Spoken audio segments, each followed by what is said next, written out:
El imperio acadio fue el primer imperio de la historia. Este se formó cuando Sargón, el gobernante de Akkad, venció a las ciudades del sur de la Mesopotamia y se hizo con el control del centro y sur de la región. El gobierno de Sargón puede dividirse en 3 etapas.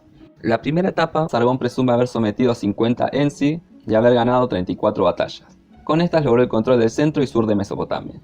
Sin embargo, al norte, Madi, y al este, Elam, siguieron siendo independientes y enfrentadas a Sargón.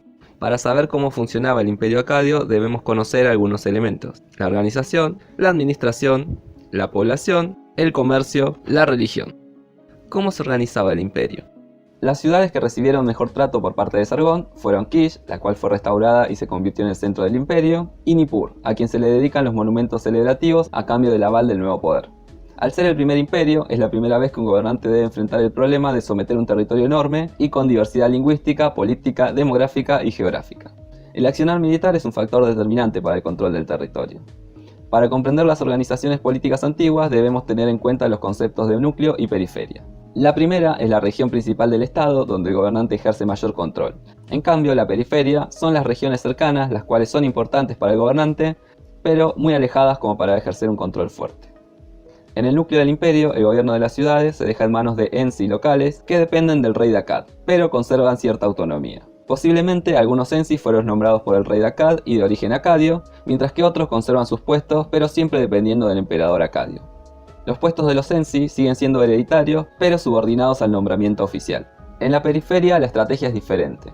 Su importancia es en parte ideológica, ya que permite alardear de un imperio universal. Estas zonas no pueden controlarse directamente, debido a que su gran extensión y topología no lo permiten.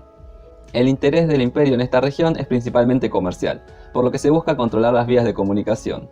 Esto se logra con los ensis dependientes del imperio, por ejemplo Asiria, acuerdos con potencias que no se pueden someter, por ejemplo Elam, o bases fortificadas acadias en territorios indígenas, por ejemplo Tel Barak. Este tipo de organización deja un margen de acción en el núcleo del imperio, sobre todo en el sur con mayoría sumeria, para la rebelión política y la oposición religiosa. En la periferia también se desarrollan las entidades locales. Como puede verse, el control imperial no era tan fuerte ni directo como será el de las entidades políticas posteriores. Los textos oficiales comenzaron a escribirse en acadio en lugar de sumerio, debido a que el centro se muda al norte, Akkad, quienes tienen su propia tradición escrita. Mesopotamia era una región muy diversa en la que convivían diferentes etnias: súmeros, acadios, eblaitas, hurritas, elamitas y amorreos. Hay que recordar que esto no llevó a una lucha entre diferentes etnias. El objetivo de los emperadores de Akkad era llegar y conquistar, cuando era posible, los territorios de donde se extraían las materias primas, para así evitar los intermediarios. Para esto buscaron apoderarse de las redes comerciales de Ebla al oeste, Elam al este, Dilum en el Golfo Pérsico. Existen diferencias entre el norte y el sur en cuanto a la religión. El norte está representado por la deidificación del rey y la diosa de Akkad, Ishtar. El sur está representado por los dioses de las ciudades y el dios principal, Enlil de Nippur. Los gobernantes presentaban gran atención a Enlil y a Nippur. La hija de Sargón fue nombrada sacerdotisa de la divinidad de Ur, Nanasin, mientras que una sacerdotisa súmera estaba al frente del templo de Ishtar en Akkad. Estos nombramientos cruzados buscaban la asimilación entre los grupos mayoritarios de la región mesopotámica. La segunda fase del gobierno de Sargón se centra en la organización de las redes comerciales de larga distancia, logrando la llegada de productos de Dilum, Magan y Melucca desde el sur. Y hacia el norte el límite del imperio es Tutul, pero logra acuerdos comerciales con Mari, Yarmuta, Ebla y el País Alto, hasta los bosques de cedro y las montañas de plata. La tercera y última fase del gobierno de Sargón asienta las bases para sus sucesores. Se enfrenta y derrota a Elam y a Barakshi, pero estos mantienen su independencia. El choque entre Akkad y Elam era evidente. Esta última conformaba una especie de confederación de ciudades lideradas por Awan en la meseta de Irán, quien rivalizaba con Akkad.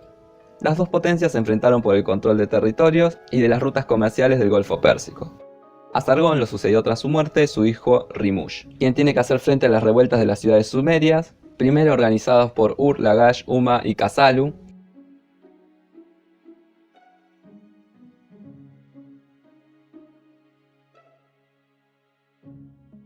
y luego una segunda impulsada por Elam. Una vez controladas las rebeliones, Rimush ataca a la coalición formada por Elam, Barakshi y Saqqara, ganando una batalla. Aunque, a pesar de esto, Elam sigue siendo un problema para el imperio.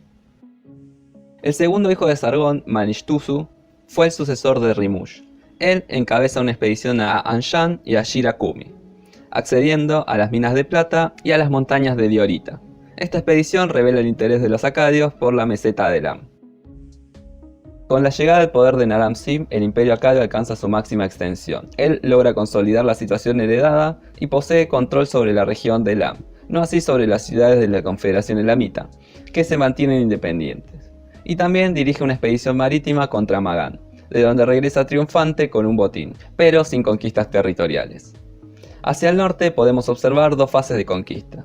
En la primera fase, Naram-Sin llega a las ciudades de Talcat y declara haber conquistado el país de Subartú, hasta el bosque de cedros. Sometió a los ensi de las ciudades y a los líderes de las tribus de las estepas.